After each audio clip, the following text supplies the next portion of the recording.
actually. So, Yeah. hello, everybody. My name's Sharon Fogler. I'm the track chair for Community Track, and today I'm happy to introduce our final talk for the track today from Márton. I can't even say Elek. Yeah. You're going to tell me I pronounced it wrong. Perfect. And he's going to talk to you a bit more about the bus factor and the pony factor. For those people that saw my talk earlier, I mentioned the pony factor, but I didn't go into describing it. So I think this is like a bit of the continuation, because I think Márton's actually going to talk a bit more about that. So that sounds really, really interesting. And I'm quite looking forward to hearing this.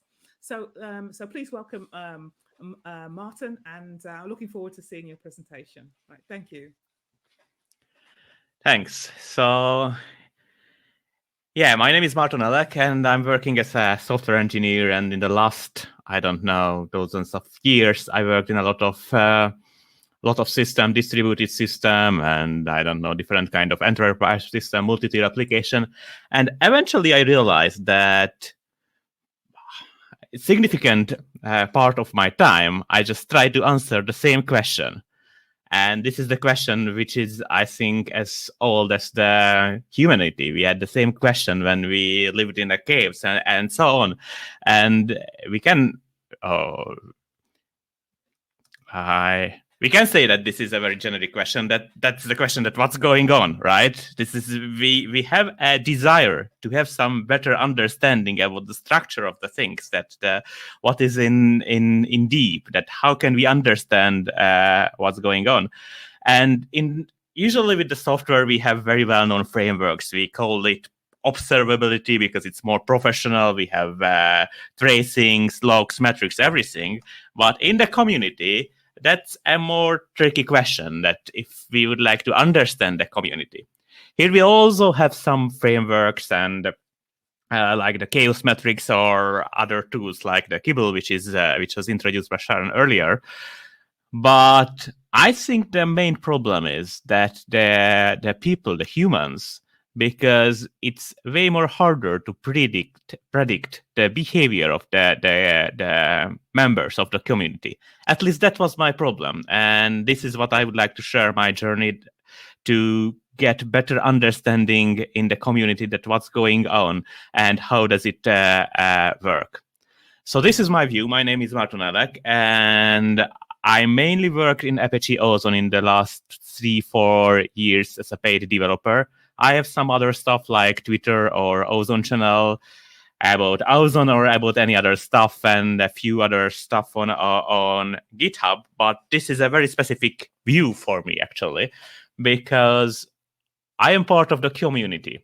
So when I see some numbers, I can understand the connections between the numbers and the real events and the motivations of the people, which can be tricky sometimes because it shows that the number itself it's not expressive enough or not good enough.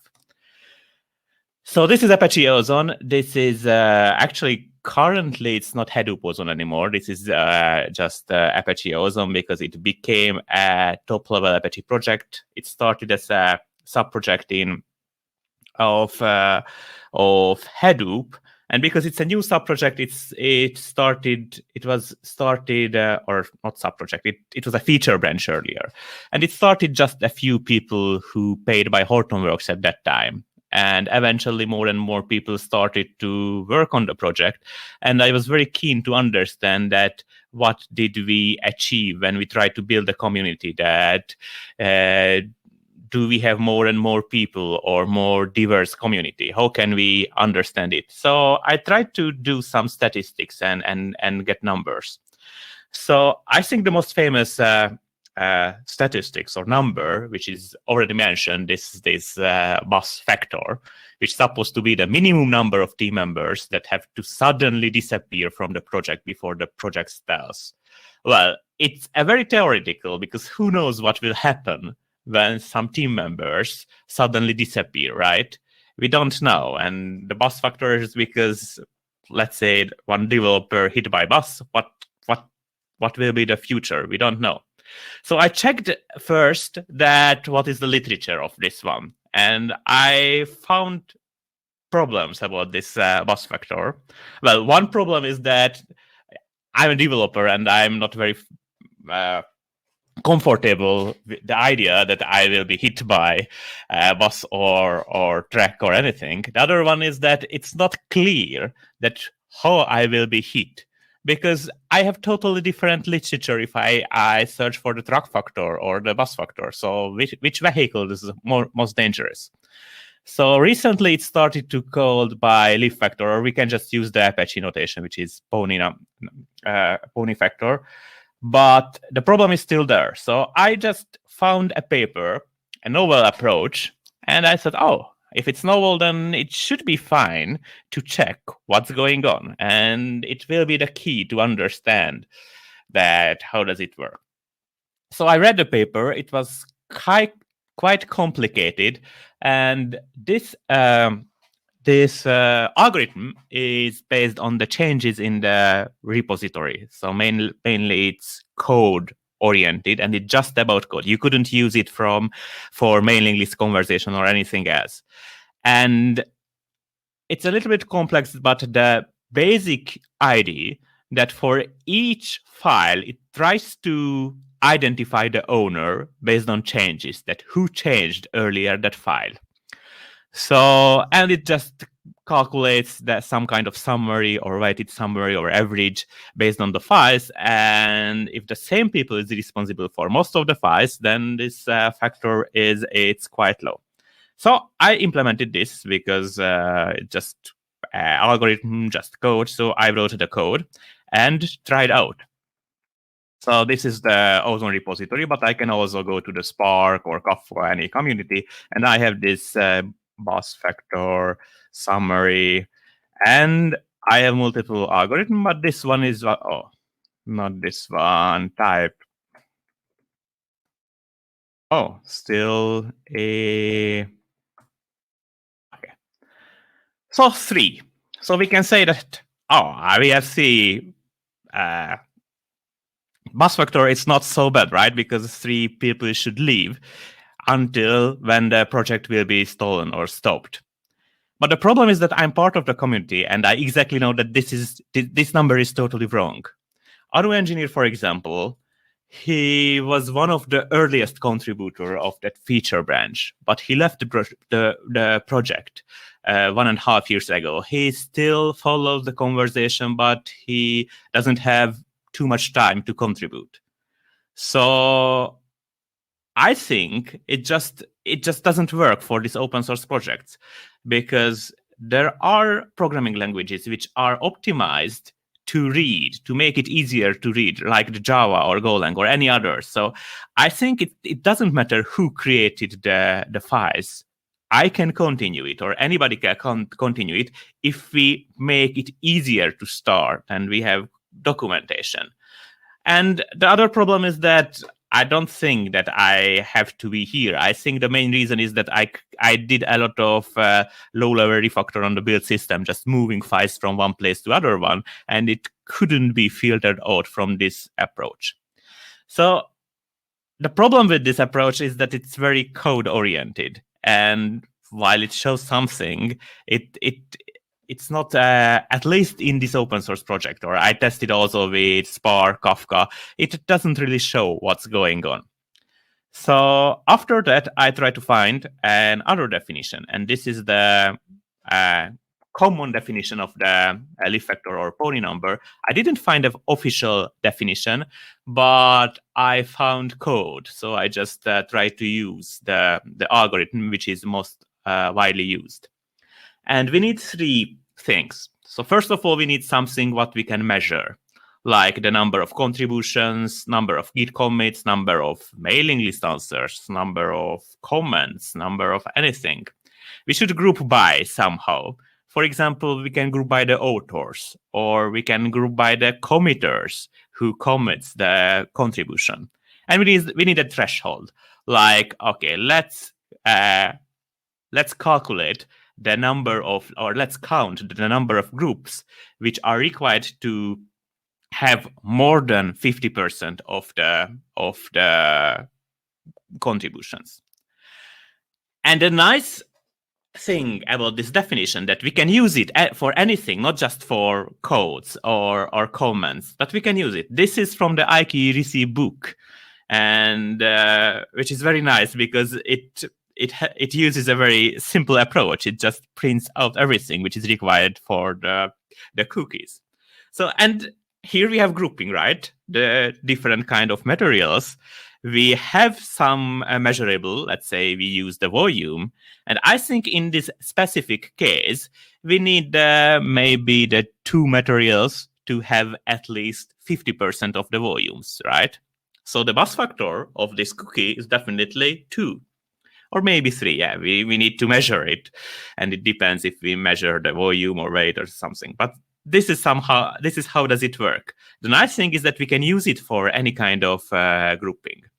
But usually we use it for some kind of contribution. It can be either code contribution or any other type of contribution. But for the sake of the simplicity, let's try with some kind of contribution. Here we have 7 contributor. I just started with 0 because that's how the programmers does it.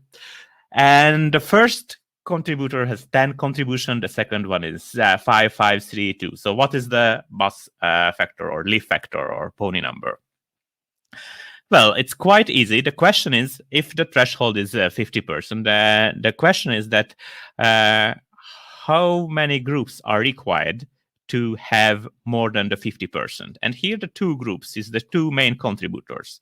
So the factor is here just 2, right? We have. And but we can use it for anything. For example, I can measure the pony number of the Apache Software Foundation, because this is I can just use any kind of grouping, right? So for example, this is the actual number of pull requests in this year. I calculated it a few days ago, grouped by the projects. And you can see the top 10, and we have a number. Well, the other question is, what is the meaning? Because, for example, in case of Camel, there is a reason behind the numbers. For example, in case of Camel, there are a lot of different repositories, connectors. So it's a different picture compared to Spark or Flink, for example. But at least we have some kind of measurement or some kind of number. But obviously, we can do it on project level. So, for example, this is the Apache Spark Git commits. And we can see that we have a lot of different authors. This is just 30 days. And we can see that there are some core contributors. And there are a lot of smaller contributions. So it seems to be very fine. But I found 2 main problems about with this measurement. One problem is that the granularity. So this is just one big integer, right? So what are the differences between these 2 contribution chart? Well, nothing. It's almost the same. But the problem is that in the first case, the 4 biggest contribution is slightly more than the 50%. In the second chart, it's less than. So the pony number is different. And my problem is that this is an integer and not a float. We couldn't compare it easily, right? So the granularity is one problem, because I just checked in my project and it was almost the same number all the time. I couldn't see the changes. And the other one, which is, I think, even a bigger problem for me, is the long tail. That this pony number talks about the top or the contributors with the most contributions. And it doesn't say anything about the long tail. And I think that's very important about the community, that what's going on in with the contributions with less with the contributors with less contributions. Here you can see that the pony number is exactly the same. The highest 3 contributions are required to get more than the 50%, but it's totally different projects. Here we have just 5 big contributors. Here we have a lot of other contributors. So what can we do? I tried to do some alternative calculations to have some more precise numbers. And I just started to think that, okay, what should I do? What can be more realistic?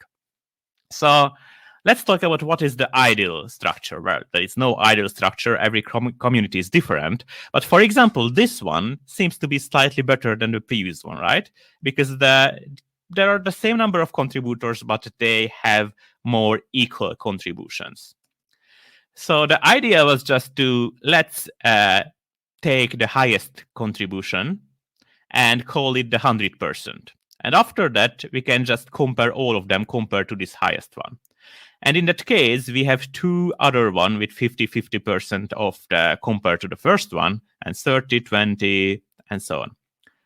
And in case we can go back to the bus factor definition. So what will happen if somebody will leave the project? Well, we can say that if the second and third contributor would leave, it's almost the same as this one live, right? Because the produced contribution is something similar. Well, again, this is just a number. It's hard to describe exactly the community, but we can say that, okay, either this one or this two lives, it's slightly similar situation. And it means that it's a very nice number, right? Because if we add 1 for this one, we can just use half and half. So we can just do sum and combine all of them.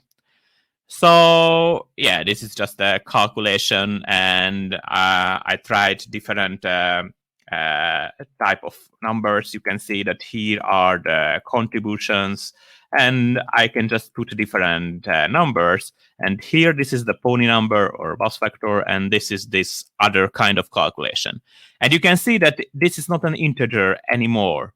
It's the granularity is a little bit better, and sometimes it's close to the pony number. Sometimes there is a relation between, so it's quite usable. So I just started to use it. For example, in this case, you can see that 3 big contributors, 2 and something. Yeah, so maybe the leaf factor is more than 3. So, and in that case, it seems to be 4 according to the algorithm. So I also checked it for other big Apache projects, for example, Kafka, Ozone, Spark. And it was very surprising that the pony number and this ratio was very close to each other. So but it is slightly better because it's the granularity is a little bit better. It's not just one integer. It can be compared more easily from month to month. But still, I have the problem. If you remember the definition, what I did, I just summarized all of the numbers and divided by them to the biggest one. So still, this number, it's based on the biggest contributor, and it doesn't really explain the situation in the middle of the contributors. Okay, one other node, one other problem with both the pony number and this kind of calculation is the time. So it really depends that how do you create the window. I tried with multiple windows and I got different kind of numbers. So if you check the Spark commits in the last 30 days or 60 days, the pony number is different. And I don't really like it because it's supposed to be the same project with same kind of community diversity. It can be changed over the time, but the main reason why it's changing because the long tail. So we have to do something which can clearly show what's going on in the community, not just in the top of the contributors, but with all of the members. So this is not community. This is a famous graph by John Byrne Murdoch. And this is about the tennis players. And you can see the age is, you can see that when they did start to play tennis, and you can see the wins. And you can, for example, here there are more wins here, but I think it's Roger Federer who started a little bit later.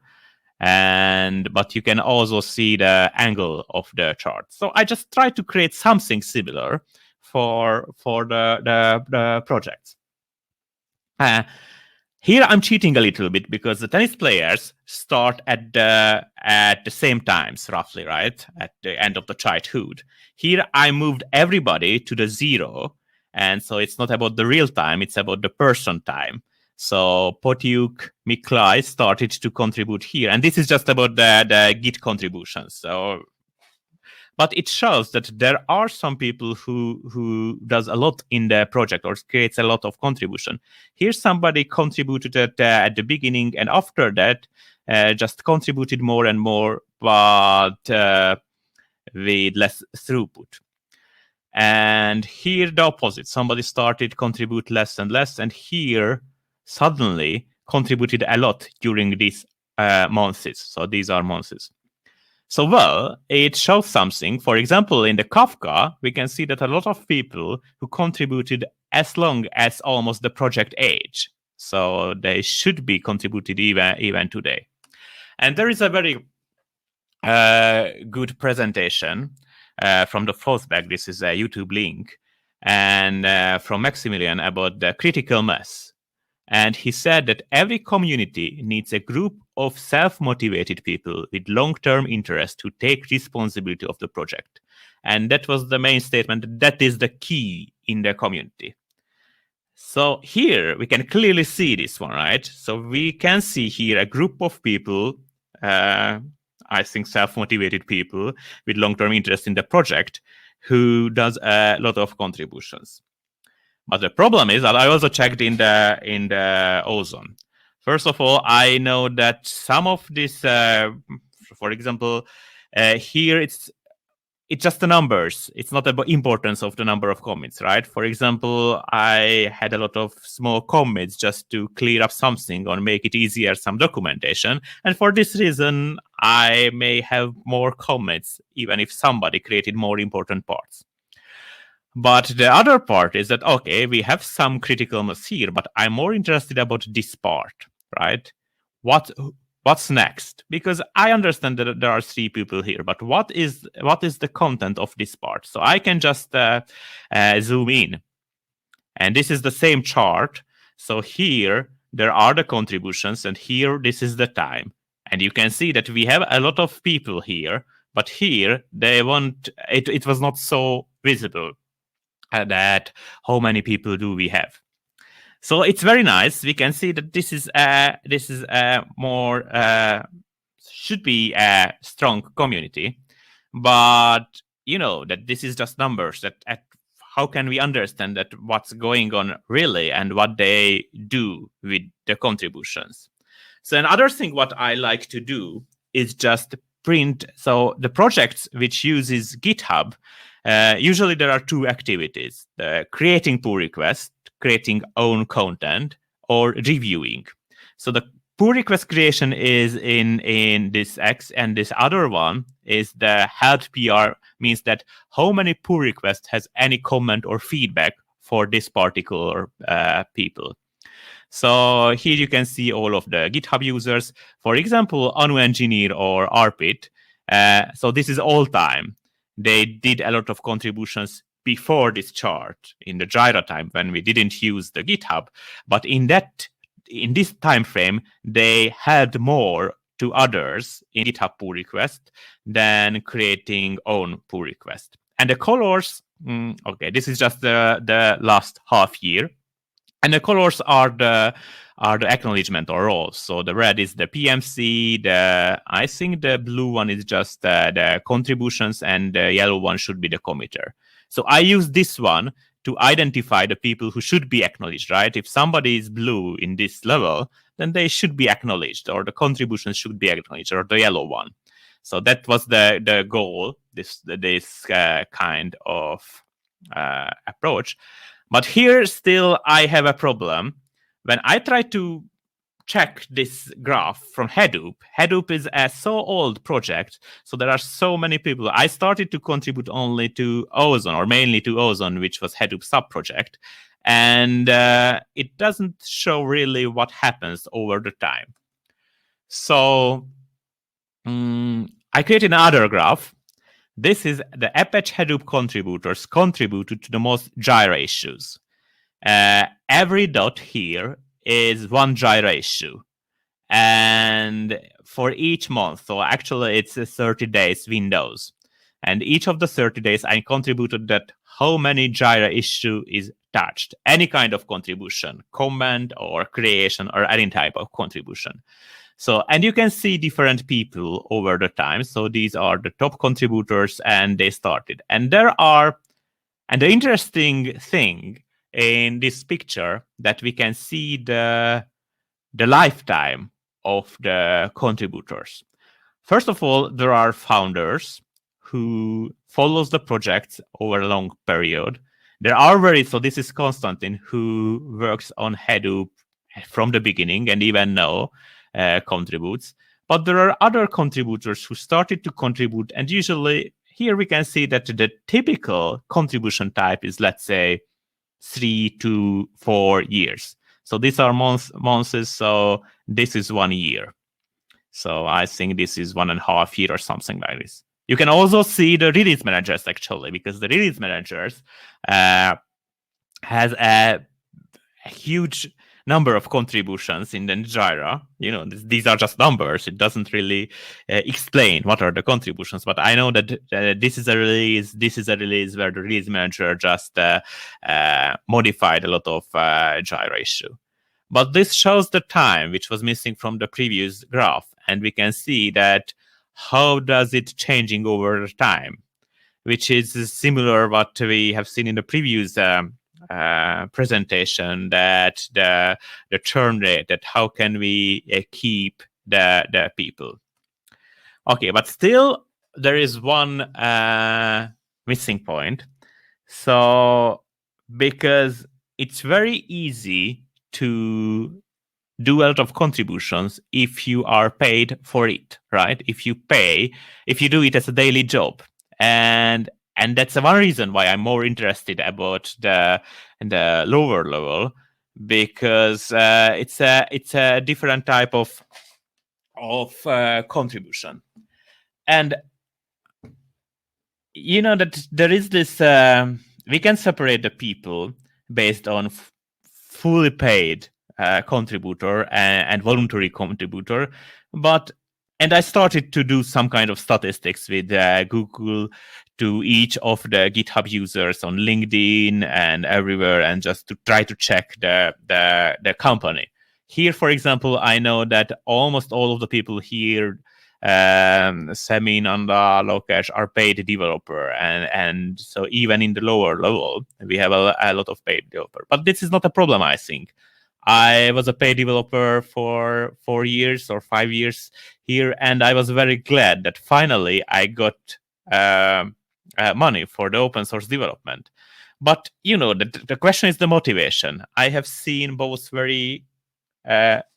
people who were very committed to open source as a paid developer, and I've seen who were more committed about the technical stuff. So how can we check the motivation with numbers?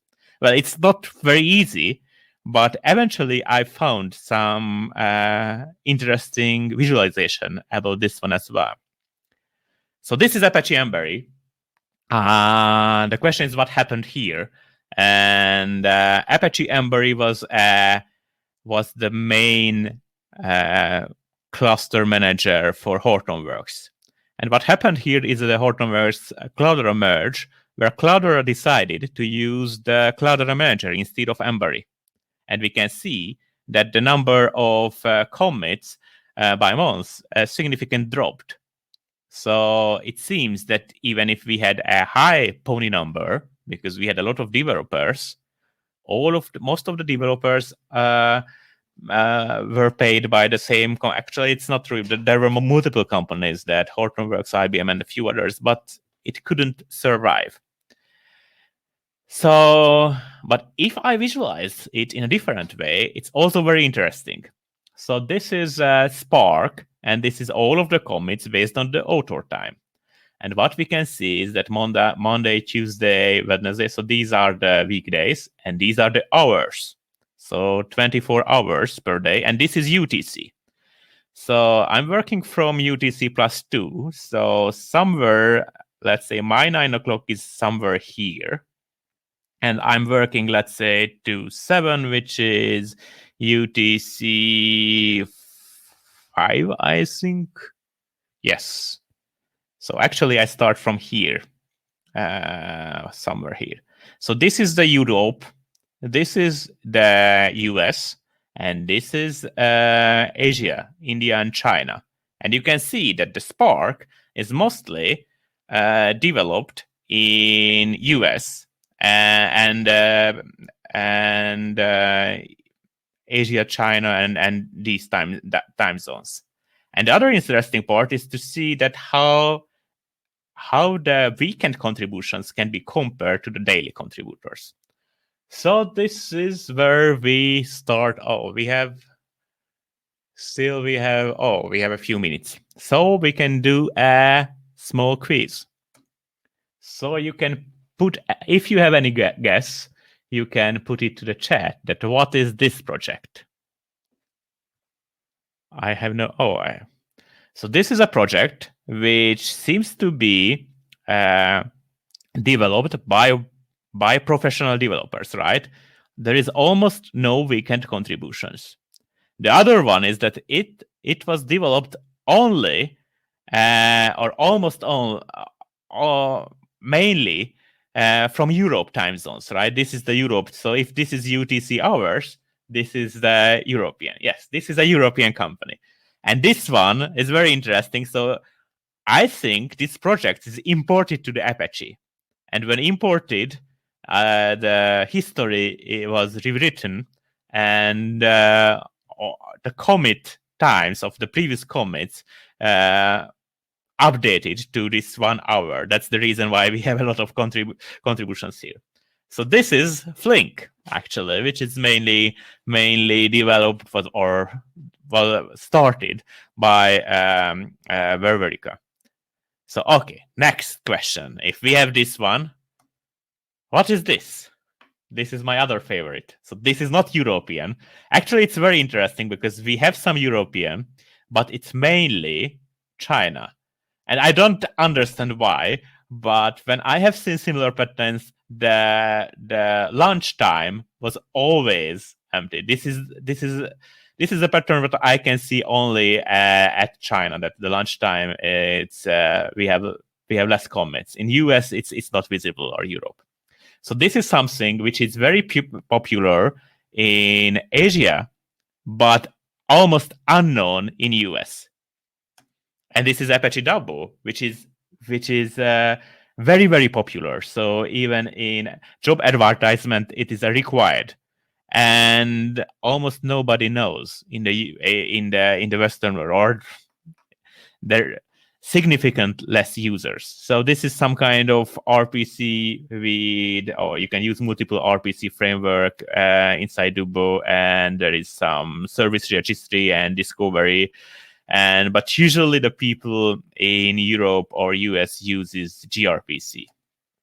Okay, so let's continue with this one. What is this? So here, this is mainly US, some part in Europe, and some part in Asia. But it's not developed really during weekends, just during weekdays. And yeah, this is Hadoop, a typical very long project. But usually, a lot of Hadoop developers are paid for the development, and they don't do so many contributions during the weekends, which is not a problem. But it's very interesting to see this kind of structure of the project. Oh, eChart, very good question. So all of these charts, a little bit old. I think I made 5 5 months ago, but okay, I can just check Git contributions. Okay, let me check the Git commits. Oh, this is eChart. You can see, oh, actually it's not so. So this seems to be a noticeable weekend contributions. Yeah, you can. I will have this link at the end. So it's not. This is 7 months ago, but for these long projects, it's quite good, and I'm planning to update it. But one more for the end, and after that we can go to the questions. That this is one of my favorite. So what is this? You can see that it's the weekend contribution. It's very noticeable. And we have contributions for all over the world. Yes, the US part is significant, but still in the Europe zone, we have a lot of contributions, and even in Asia. And this is Apache Maven, which is very surprising because it's used in a lot of places. And I know that this is about all of the repositories, and Maven also has a lot of repositories for different kind of plugins. So all of the commits are here. But still, what we can see, we couldn't see the pattern here, what we have seen in Flink or Hadoop, where most of the people paid for the job, which is again just numbers, but it shows some kind of patterns, what I really love to see.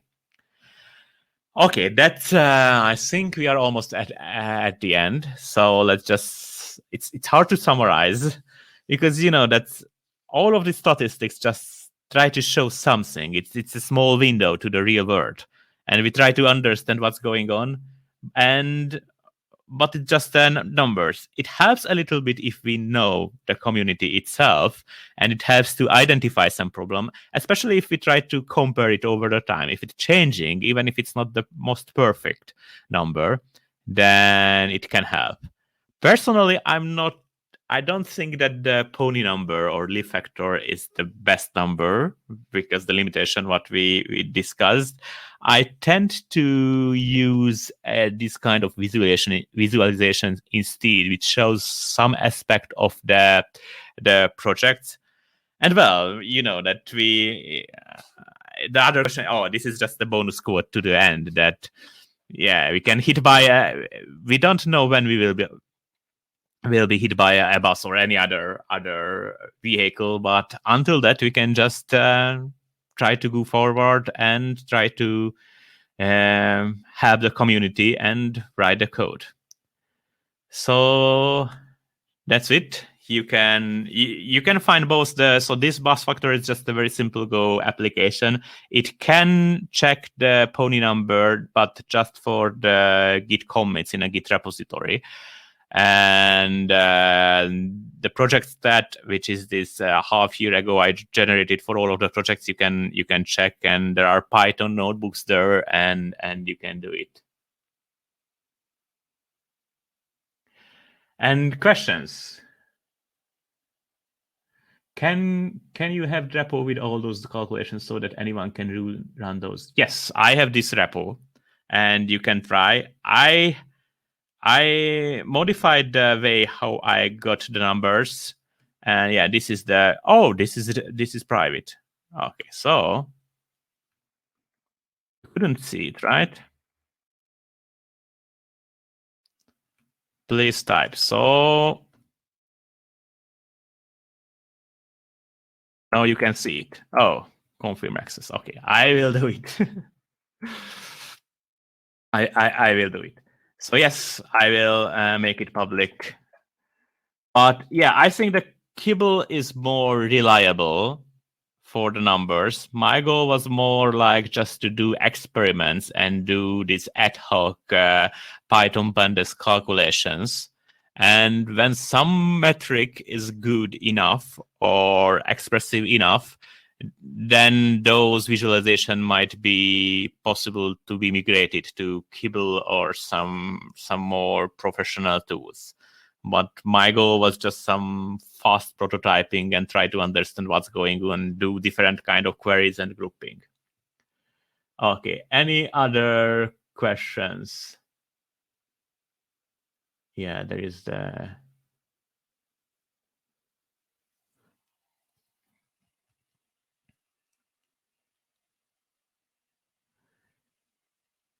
Yeah, I was thinking about the kibble. My problem was that I started to do it as fast as possible as I can do, and this is not the best entrance to a project that, okay, I'm doing something in a totally different way, in different programming language, different backend, but I'm totally open to somehow contribute it or reuse it. It was just... I tried to use actually the kibble data fetchers, but it was not so easy to reuse the Python code, so eventually I just created some scripts, but yeah.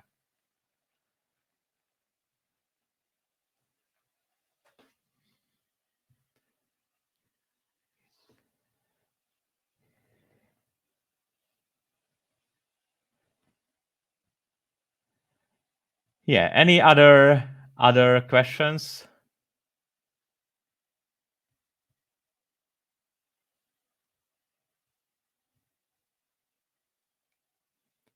Okay, if nothing, then thank you very much.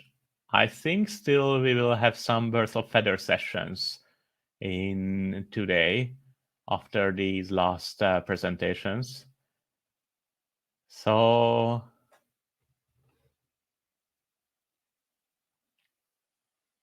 yeah, thank you very much to join.